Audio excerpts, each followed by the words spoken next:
السلام عليكم ورحمة الله وبركاته. نسأل الله يا رب يكون الجميع في خير وفي نعمة. إن شاء الله برضه يتم الإجابة على بعض الأسئلة للإخوان النحالين اللي سألوا أسئلة. طبعا تم نشر فيديو بعنوان توزيع الملكات على التقسيمات، وإن شاء الله يتم نشر الفيديو دوت برضه للرد على باقي الأسئلة بتاعت النحالين. طبعا الله يبارك فيكم اللي سأل أسئلة، أكيد لإما تكون متواجدة في الفيديو الأولاني اللي تم نشره أو في الفيديو ده. تمام. ولو في أسئلة ما تمش الرد عليها سواء في الفيديو دوت أو الفيديو السابق فهيتم الرد عليها إن شاء الله. الأسئلة بيتم الرد عليها كأولويات، يعني اللي سأل الأول بيتم الرد على السؤال بتاعه فقط. بس حبينا التنويه على الشيء ده عشان ما حدش يقول إن إحنا بنتجاهله. تمام. الله يبارك في الجميع، ونتمنى الله يبارك في الجميع اللي ما اشتركش في القناة يشترك، لعل لما يتم نشر الفيديوهات يوصل له إشعارات إن تم نشر الفيديوهات. الله يبارك في الجميع وجمعة مباركة عليكم جميعا، وإن شاء الله نتوكل على بركة الله. بسم الله الرحمن الرحيم. السلام عليكم ورحمة الله وبركاته. أخي درغام، نسأل الله يا رب تكون في خير وفي نعمة. تحياتنا ليك والإخوان في اليمن.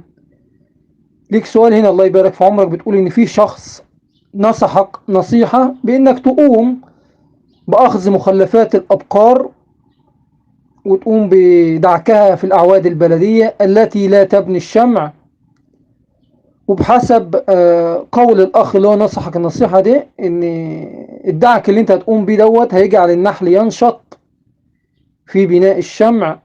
بتقول ما مدى صحة هذا الكلام؟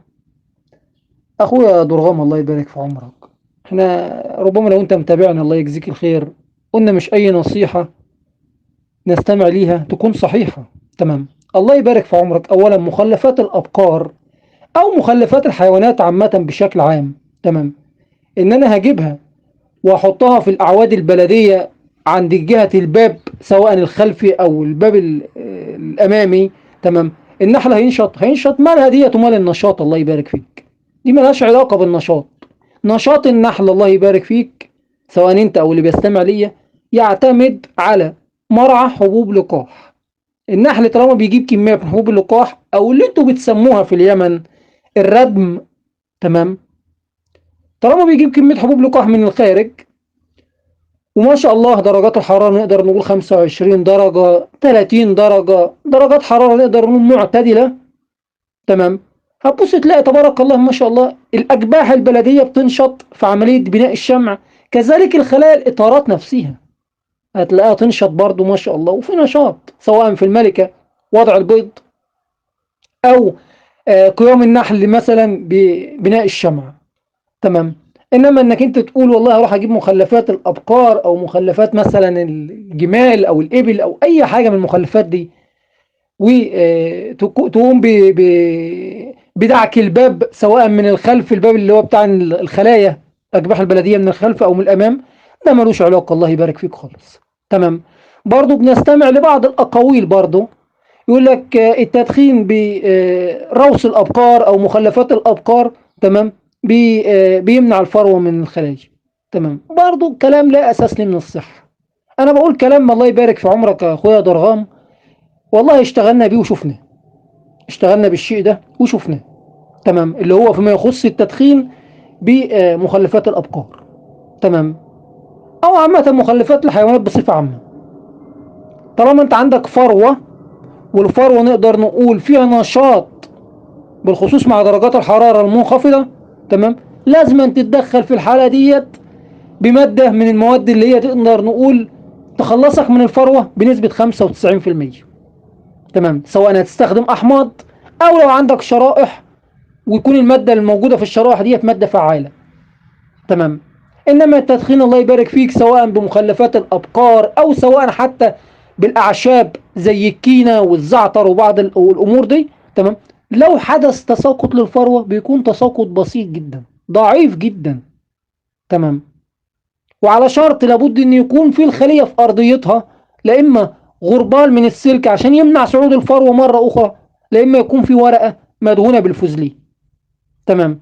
فممكن يكون الحاجات دي مش متوفرة عندي، فأنا بريح نفسي كراجل نحال ولا إما بستخدم الشرائح اللي فيها مادة فعالة، أو بستخدم مادة من مواد الأحماض اللي تخلصني من الفروة على الأقل بنسبة نظافة 95%. الأمر الآخر يا أخويا درغام الله يبارك فيك، وهو معظم اللي بيستخدم التدخين بروث الأبقار أو مخلفات الأبقار أو الحيوانات، فبيكون الهدف من الموضوع دوت إن هي بتطول في المدخنة أو بتجلس فترة أكبر. تمام.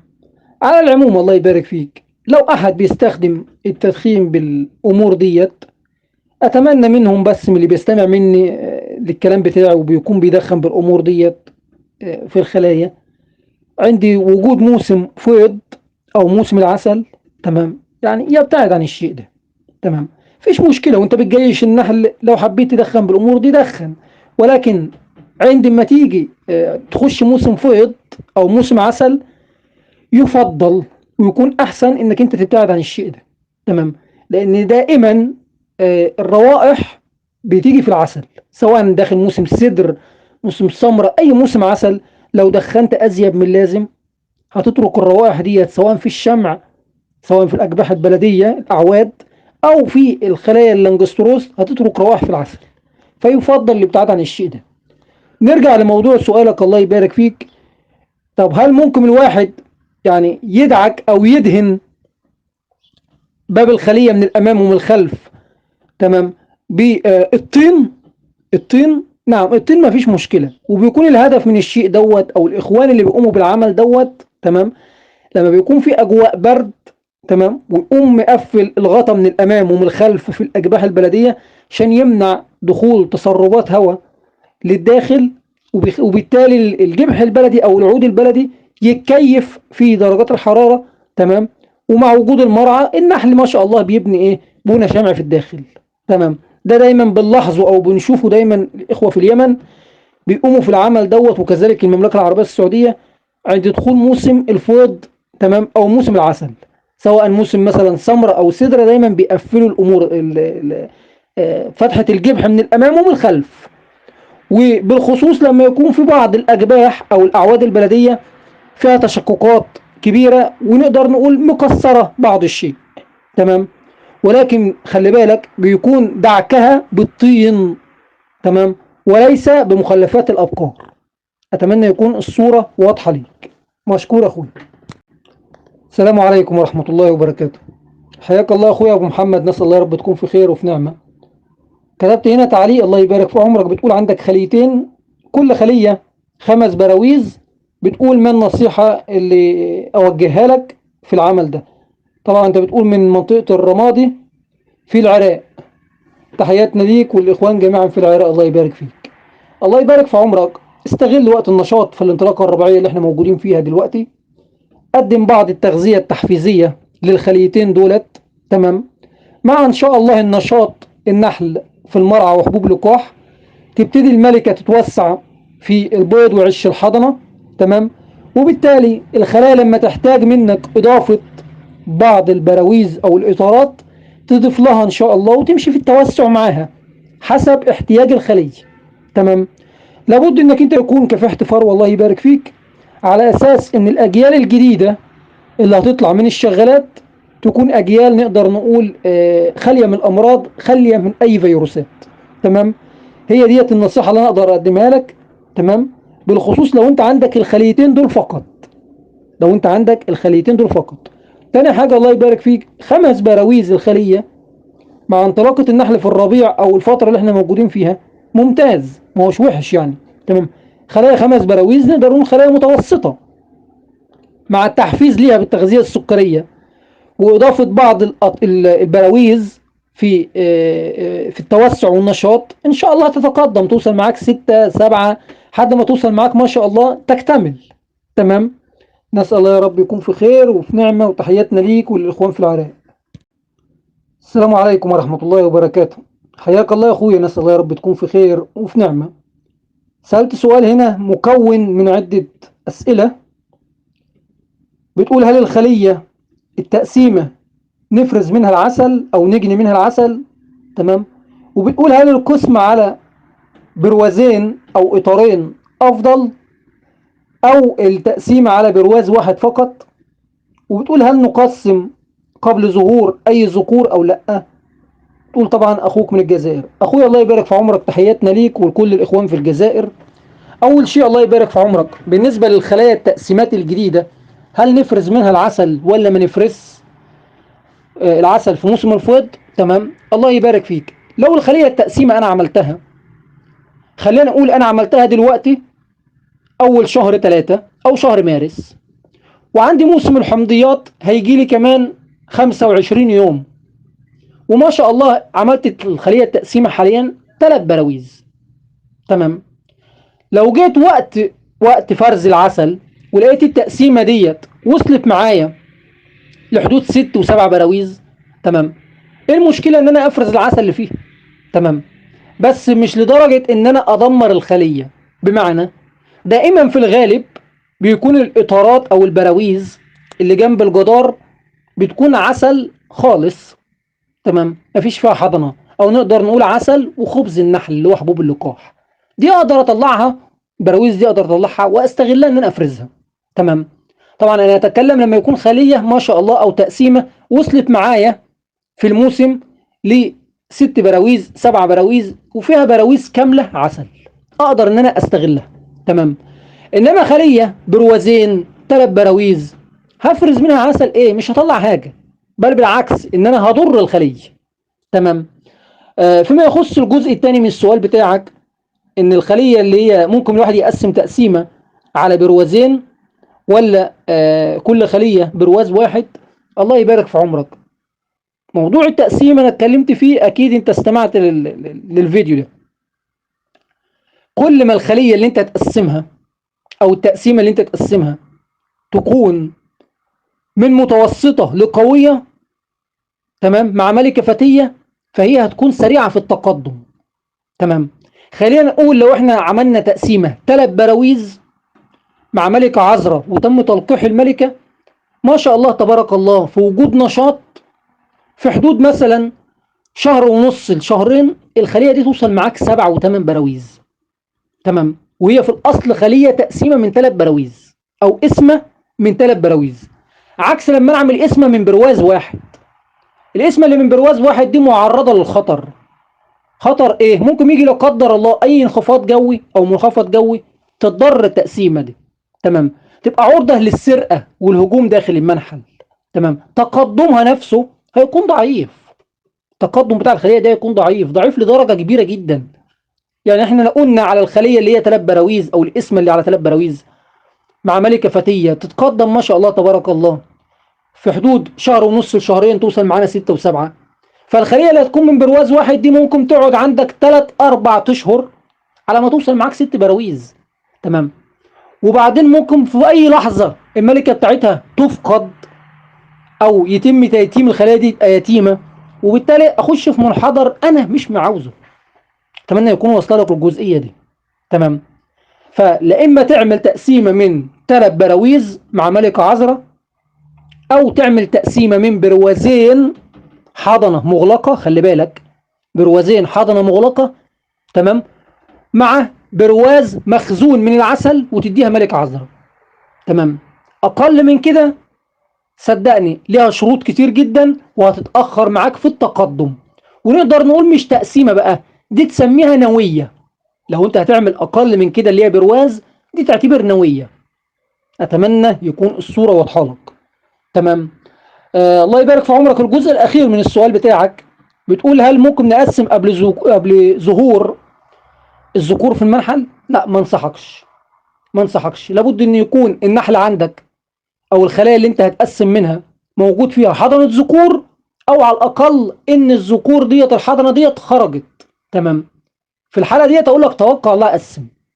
انما ما فيش ذكور عندي في المنحل واقسم، انت كده بتخاطر، صح ولا لا؟ امر اخر الله يبارك فيك، دائما معروف للنحالين الشيء ده وبنشاهده في الخلايا، معنى وجود حضنة ذكور في الخلايا يعني فيه نشاط عندي في النحل. تمام. معنى كده ان النحل اصلا بيقوم ب او الملكة بتقوم بوضع بيض في العيون الثلاثية الواسعة ينتج عنه حضنة ذكور لان الخلايا داخله على تكاثر وداخله على موسم، نقدر نقول موسم تطريد. في الحاله دي بيكون مؤشر للنحال، تمام، ان هو ما شاء الله تبارك الله، سواء ان هو يقسم، تمام، او ان هو يكون حريص ان يحدث تطريد عنده، تمام. وده كله زي ما انا بقول لك الله يبارك فيك بيكون في النشاط واعتدال درجات الحراره، تمام. طالما النحل عندك بيدخل كميات حبوب لقاح من المرعى، كون على ثقه ان مباشره في حضنه ذكور عندك في الخلايا، وبالتالي في اللحظه ديت تبدا مباشره في تربيه الملكات عشان تعمل تقسيمات، تمام. اتمنى يكون الصوره واصله ليك، والاستفسارات عن الاسئله اللي انت سالتها وصلت لحضرتك، ولو في اي استفسار انا تحت امرك ان شاء الله. مشكور يا اخوي. السلام عليكم ورحمه الله وبركاته. حياك الله يا اخويا، نسال الله يا رب تكون في خير وفي نعمه. تحياتنا ليكم الاخوان في سوريا، الله يبارك فيك.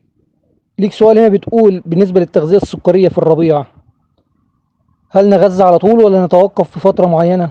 طبعا الله يبارك فيك، طول ما المرعى عندك في حبوب اللقاح فقط ومفيش رحيق، فانت بالتالي لازم تقدم تغذيه سكريه عشان تجيش النحل، تمام.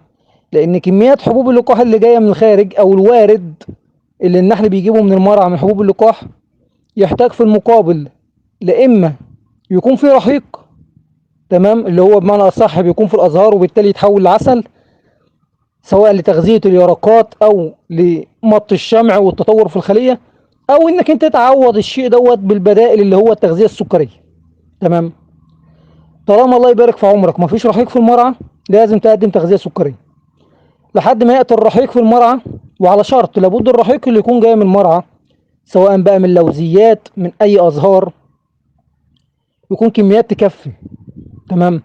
يعني على سبيل المثال لو انت عندك خليه 7 8 براويز، وكميه الرحيق اللي جايه من الخارج كميه بسيطه جدا ضعيفه، ما تكفيش احتياجات النحل اصلا، تمام. انت لازم تقدم برضو تغذيه، تمام، ولكن كميه التغذيه اللي انت تقدمها بتكون قليله او ضعيفه لان فيه رحيق جاي من الخارج، تمام.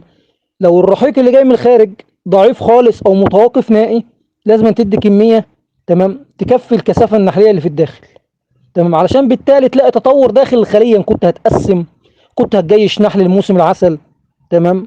اتمنى يكون الصوره واصله لك. طبعا الله يبارك في عمرك، في حاله ان موسم عسل دخل عندك او رحيق ابتدى يجي بكميات زياده وابتدى النحل يقوم بتخزينه في العيون الثلاثيه، هنا انا كنحال بتوقف بقى، تمام. بتوقف اولا علشان ان شاء الله لما يخزن لي كميه كبيره بيعتبر موسم عسل، صح ولا لا؟ في بعض البلدان بتعتمد على الربيع دوت، بيفرزوا عسل الربيع بيكون من بعض النباتات او من بعض الازهار، يعني مقصود كلام مختلف، فاهم مقصود ايه؟ بيكون جاي من عده ازهار، العسل دوت بيسموه عسل الربيع، باختلاف مثلا ما يكون عندك موسم عسل موحد زي مثلا الحمضيات زي الزعتر الكينة، ده بيكون موسم واحد النحل بيجيب من زهرة واحدة، تمام. فانت تقدر تعرف منطقتك فيها ايه، هل منطقتك مثلا قدامها لسه 10 ايام 15 يوم 20 يوم على ما النحل يبتدي يجيب رحيق من الخارج بكميات كبيرة، ولا مقصود كلامي يعني هل قدامك فترة كبيرة ولا فترة قصيرة؟ انت اللي تعرف مكانك، تمام. نسأل الله يا رب التوفيق ليك. السلام عليكم ورحمة الله وبركاته. حياك الله يا اخويا، نسأل الله يا رب تكون في خير وفي نعمة. طول عندك خلية 3 براويز ما بتسحبش التغذية السكرية، على الرغم ان انت وضعت لها 200 مللي من المحلول السكري من حوالي 3 ايام ومفيش سحب للتغذية السكرية دي، وبتقول في خلية اخرى في المقابل مكونة من 5 براويز وما شاء الله تبارك الله سحبت حوالي نص لتر من التغذية السكرية. طيب الله يبارك في عمرك، طبعا انا سألتك قلت لك مقدار الحضنه اللي في الخليه قد ايه، قلت لي مقدار الحضنه كويسه، يعني لحد ما كويسه، وبتقول ان مخزون العسل قليل، بتقول انك انت حاطط عجينه سكريه كاندي، تمام. على العموم الله يبارك فيك، الخليه ديت اتمنى تركز معايا في الكلام ده. الخليه اللي هي مكونه من 3 براويز دي، لو الملكه بتاعتها ملكه جيده، فبالتالي انت تقدم في اللحظه ديت دعم ليه؟ عشان الخليه تتقدم معاك. اولا الخليه دي ما فيهاش مرض، الخليه ديت ال3 براويز ما فيهاش مرض، ولكن ال ال الكثافه النحليه اللي فيها البسيطه او الضعيفه دي، تمام. يعني 3 براويز ربما يكون مش مغطيه ال3 براويز بالنحل، هي ما عندهاش القدره ان هي تسحب ال 200 مللي. تاني شيء انت حاطط عجينه سكريه، ربما النحل يكون بيستسهل العجينه السكريه ويسحبها. تمام. فنصيحه مني، لو ملكه ممتازه وصحتها جيده، تمام، قدم للخليه دي دعم ممكن مثلا برواز حضنه مغلقه على وشك الخروج، تمام، بالنحل الحاضن اللي عليه عشان الحضنه دي ما تبردش او يعني ما تموتش. تمام. ان شاء الله بعد خروج البرواز الحضنه المغلقه دي، الخليه دي هتتقدم معاك تقدم سريع باذن الله. تمام. الامر الاخر، انت بتقول عندك اللوزيات مزهره. تمام. فممكن يكون النحل بيجيب كميات بسيطه او كميات ضعيفه من الرحيق من اللوزيات دي. تمام. وده امر يعني اتوقع انه امر اعتيادي يعني. الامر الاخر الله يبارك فيك، الخليه الخمس براويز اللي ما شاء الله سحبت النص لتر من التغذيه السكريه دي، سحبت بناء على ان عندها كثافه نحليه، عندها كميه حضنه مفتوحه في الداخل، عندها جيش من النحل نقدر نقول. فهي سحبت معاك، وطالما سحبت معاك ما شاء الله الملكه هتتوسع معاك في الحضنه. تمام. فانت نفس الشيء كرجل نحال، تمام، مع كميه حبوب اللقاح اللي جايه من الخارج، لازما يعني تسير مع الخليه ديت. اول ما تحتاج منك توسعه، تمام، تضيف لها برواز سواء اساس او برواز ممطوط، علشان تتقدم معاك ما شاء الله، توصل معاك من 5 البراويز اللي هي موجود عليهم حاليا، توصل معاك 6، توصل 7. تمام. نصيحتي في الخليه اللي هي 3 براويز، تقدم لها برواز حضنه مغلقه بالنحل الحاضن اللي عليه على سبيل الدعم. بالنسبه للغذايه اللي انت بتحط فيها التغذيه، وجلست التغذيه فيها جلست في الخليه 3 ايام والنحل ما شربهاش، طبعا التغذيه ديت او المحلول السكري ده ترميه وتغسل الغذايه، لان ربما يكون فيها بعض الروائح، فبالتالي مش عايزين نخش في مشاكل وامراض وكلام من ده. اتمنى يكون الصوره واصله لك. طبعا ما تقدمش الدعم للخليه ديت الا في حاله ان الملكه اللي في الخليه ال3 براويز ملكه ممتازه. اتمنى يكون الصوره واصله لك. مشكور يا اخويا. السلام عليكم ورحمه الله وبركاته. اخويا حسن، نسال الله يا رب تكون في خير وفي نعمه. بتسال على تعقيم الخلايا، الله يبارك فيك. الخلايا القديمه او اللي كان فيها نحل قبل كده. تمام. الله يبارك في عمرك. عندك لا اما تعقمها عن طريق لهب النار، دي طريقه من الطرق، وربما يكون الاغلب شغال على الشيء ده. تمام. وكذلك الخلايا اللي بتكون عندك موجوده مثلا في المخزن، او الخلايا اللي كانت موجوده من ايام فتره الخريف ودلوقتي عاوز تستخدمها مع الانطلاقه الربيعيه. تمام. ممكن تعقمها بالنار. تمام. او ممكن تعقمها عن طريق ملح الاوكزليك. تمام.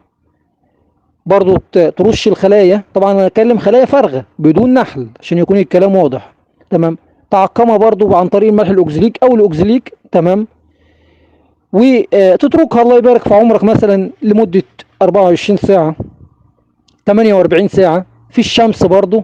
تمام. مكشوفه طبعا، والله يبارك في عمرك، بعد كده تبتدي تستخدمها، بحيث ان لو كان فيها مثلا اي فيروسات، اي ميكروبات، اي مشاكل، تمام، يتم تعقيمها وبالتالي تشتغل بيها ما فيش اي مشكله. تمام. موضوع الخل الله يبارك فيك اللي انت بتتكلم عليه، ان يتم تعقيم الخلايا بالخل، مش هيديك النتائج اللي انت عاوزها.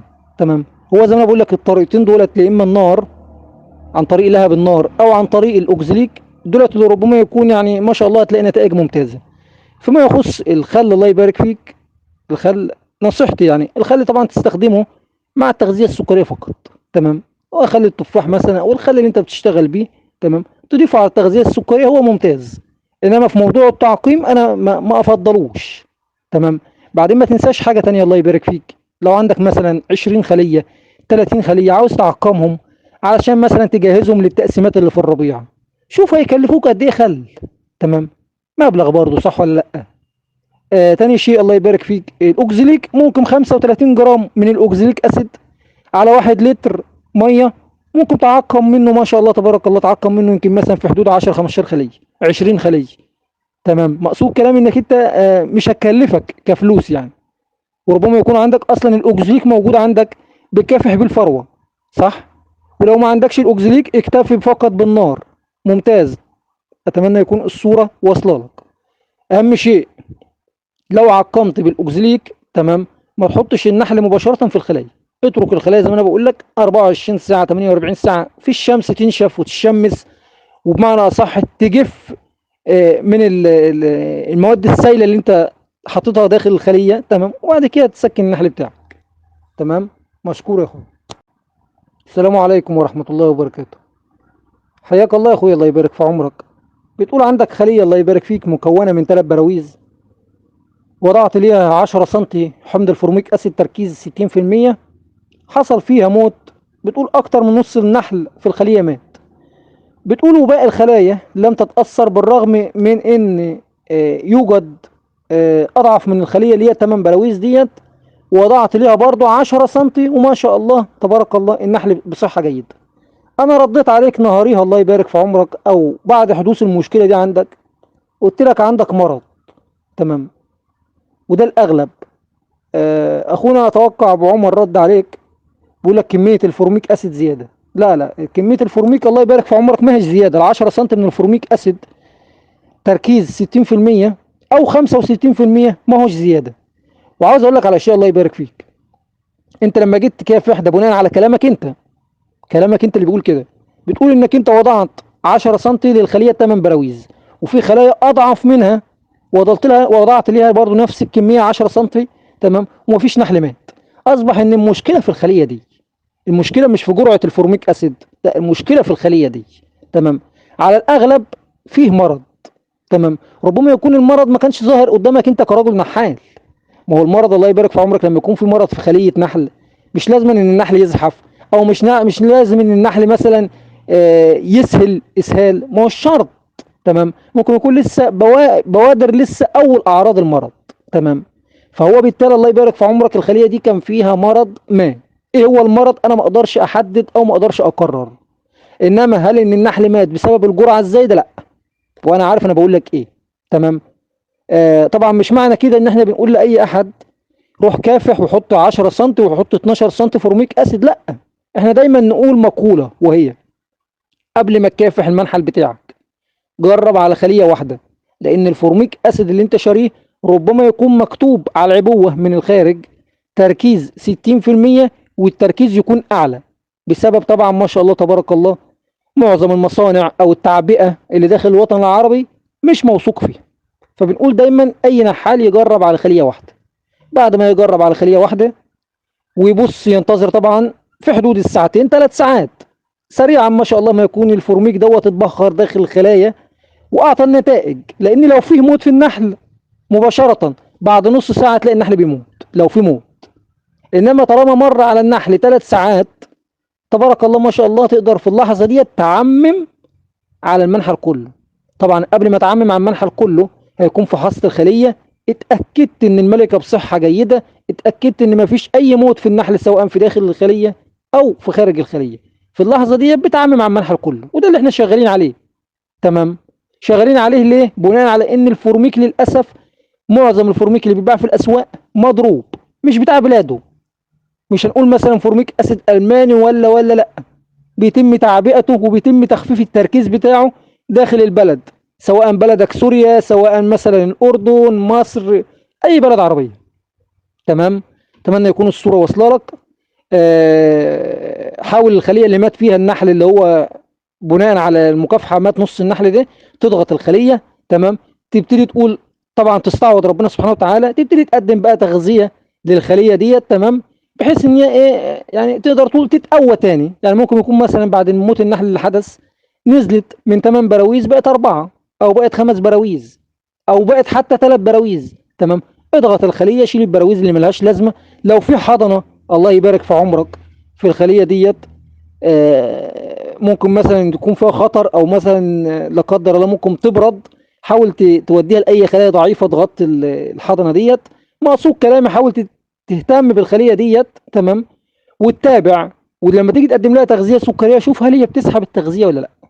تمام، وتوكل على بركه الله. دايما مجال تربيه النحل او مهنه النحل فيها دايما باستمرار بعض الخسائر، مش على طول انت كرجل نحال كل حاجه هتكون ممتازه.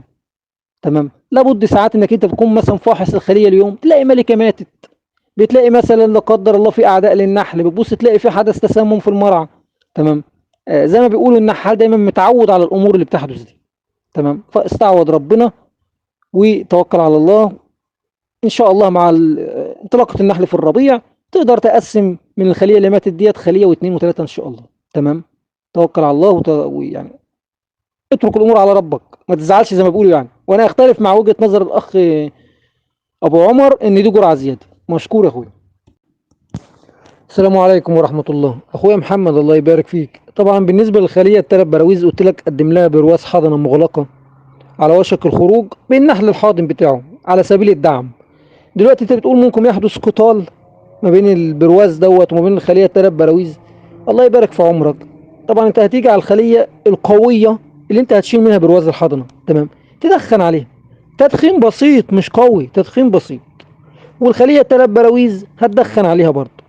طب لما هتدخن على الخليتين اصبح ان شتت النحل او نقدر نقول شتت الفرمون الملكي، تمام، اللي داخل الخليه، تمام، وبالتالي بتشيل البرواز الله يبارك في عمرك اللي هو الحضنه المغلقه اللي على وشك الخروج، تمام.